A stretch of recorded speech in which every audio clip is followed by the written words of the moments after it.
Assalamualaikum warahmatullahi wabarakatuh. Hello everyone, my name is Siddhartha Mukherjee, and before diving into my review, let me begin with a brief summary of the story to give you a sense of what it's about. The Emperor of All Maladies is a non-fiction work by Siddhartha Mukherjee, an oncologist and researcher which portrays cancer as the Emperor of All Maladies due to its complex, aggressive, and challenging nature. This book summarizes the history of cancer from ancient times to the modern era, weaving together scientific, medical, social, and personal narratives. Mukherjee begins by tracing the history of cancer, which dates back thousands of years. He cites ancient Egyptian medical records from around 2500 BCE, in which the physician Imhotep documented cases of incurable breast tumors. The term cancer comes from the Greek word carcinus, which is crab used by Hippocrates to describe tumors that spread like crab glass. In the 19th century, the development of the microscope enabled scientists like Rudolf Virchow to study cancer at the cellular level, revealing that cancer originates from the body's own cells that turn malignant.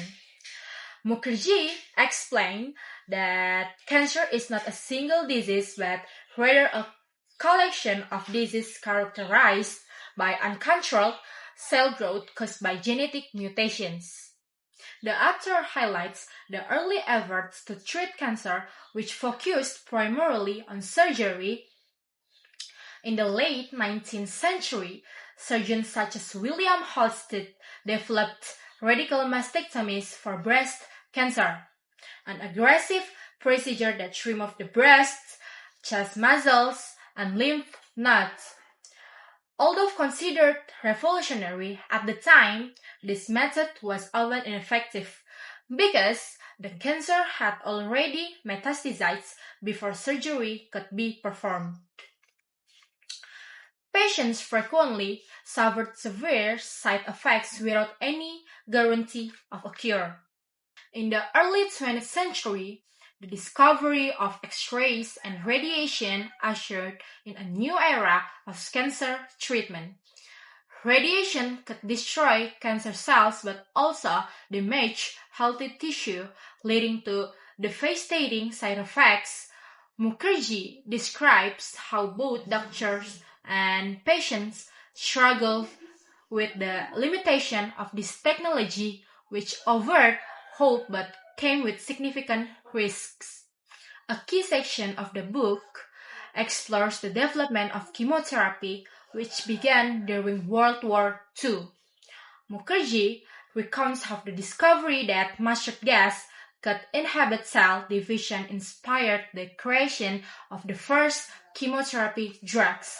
In the 1940s, compounds such as nitrogen mustard were tested on leukemia patients, showing early promise despite their high toxicity. The story of Sidney Farber, a pathologist known as the father of modern chemotherapy, becomes a central narrative here. Farber experimented with antimetabolites like aminopterin to treat acute lymphoblastic leukemia in children. Although initially successful, cancer often returns due to drug resistance. This led to the development of combination chemotherapy, in which multiple drugs are used simultaneously to attack the cancer from different angles. Mukherjee also highlights the political and social forces behind the war on cancer. In the 1970s, the United States launched the war on cancer through the National Cancer Act, driven by advocacy from figures like Mary Lasker. However, Mukherjee also recounts many disappointments, including the use of radical surgeries and harsh chemotherapy treatments that were sometimes more tortuous than curative. The author shares stories of his own patients, such as Carla, a young woman with leukemia undergoing intensive treatment. These narratives illustrate the resilience, fear, and hope that accompany the fight against cancer. Mukherjee also reflects on the role of the physician who must balance empathy with scientific objectivity, often facing ethical dilemmas. Socially, the book highlights the historical stigma surrounding cancer when patients would often hide their diagnosis out of shame. Mukherjee also discusses the role of smoking as the leading cause of lung cancer, criticizing the tobacco industry for deliberately concealing the dangers of smoking for decades. The book delves into the molecular biology revolution of the 20th century, which transformed the understanding of cancer. The discovery of oncogenes and tumor suppressor genes revealed that cancer is fundamentally a disease of genetic mutations. Mukherjee explains how research into cancer-causing viruses such as HPV, and hepatitis B provided insight into the links between infection and certain types of cancer. One major breakthrough was the development of targeted therapy drugs like imatinib for chronic myeloid leukemia, or CML. In the closing section, Mukherjee reflects on the future of cancer treatment. He discusses advances such as immunotherapy, which harnesses the body's immune system to fight cancer, and prevention efforts through vaccines. However, he emphasized that cancer is not an enemy that can be completely defeated, but rather is a disease that will continue to coexist with humanity because it arises from the body's own mutating cells. Mukherjee ends on a note that is both optimistic and realistic. Although cancer remains the emperor of all maladies, scientific and humanitarian progress has transformed it from a death sentence into a disease that in many cases can be managed or even cured. He calls for a holistic approach that integrates prevention, early detection, and innovative therapies. So that was a brief summary of the Emperor of All Maladies. Now, I would like to share my perspective on the book. Sebagai pembaca, saya memandang buku ini sebagai sebuah karya monumental yang membuat saya memahami kanker tidak hanya sebagai penyakit, tapi bagian dari kemanusiaan. Tidak mengherankan jika karya ini berhasil memenangkan Pulitzer Prize pada tahun 2011 untuk kategori non-fiksi. Selain itu, menurut saya juga ada beberapa keunggulan lain seperti penulis berhasil menenun narasi yang memadukan fakta ilmiah dengan kisah manusiawi. Alih-alih hanya menjabarkan fakta, penulis malah menghidupkan tokoh-tokoh sejarah seperti Sidney Farber, Mary Lasker, dan bahkan pasien-pasien yang tidak dikenal menjadi figur yang hidup dan bersonansi emosional. Menurut saya juga buku ini menawarkan penjelasan yang jelas tentang biologi kanker, dari teori humoral Galen hingga penemuan mutasi genetik dan terapi molekuler seperti imatinib. Dan juga penulis menyajikan gaya bahasa yang literatur dan menyentuh. Saya sangat mengapresiasi secara penulis menulis dengan bahasa yang kaya namun tetap jelas. Penulis tidak segan menggunakan kutipan dari Shakespeare, Susan Sontag untuk menggambarkan perasaan pasien atau ketakutan masyarakat. Dan menurut saya ini bisa menjadi benang merah di dalam narasi. Ketika penulis di dalam buku menyebutkan kanker sebagai a distorted version of our normal selves, saya merasa penulis tidak hanya mengajak saya memahami sel kanker, tapi juga mengajak merenungi kodrat manusia yang kadang berpotensi merusak dirinya sendiri.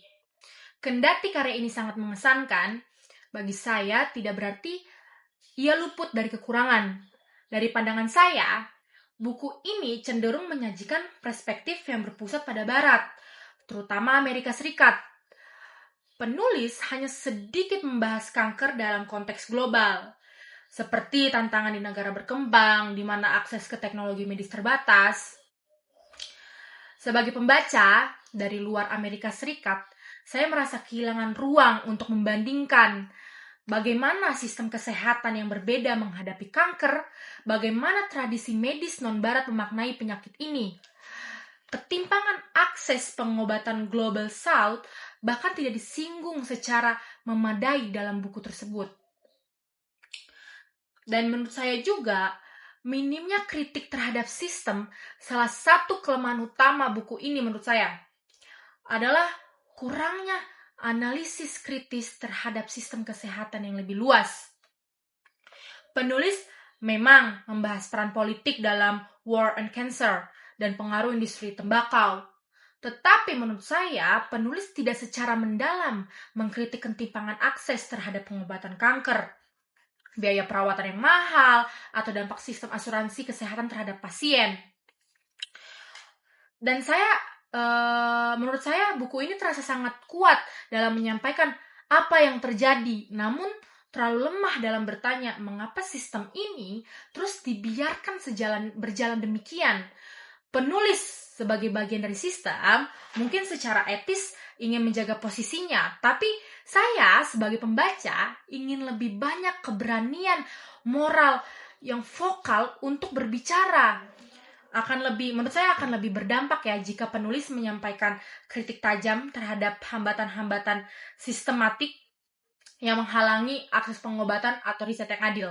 Dalam pandangan saya juga, kurangnya glosarium atau penjelasan mendalam tentang aspek legislatif seperti National Cancer Act.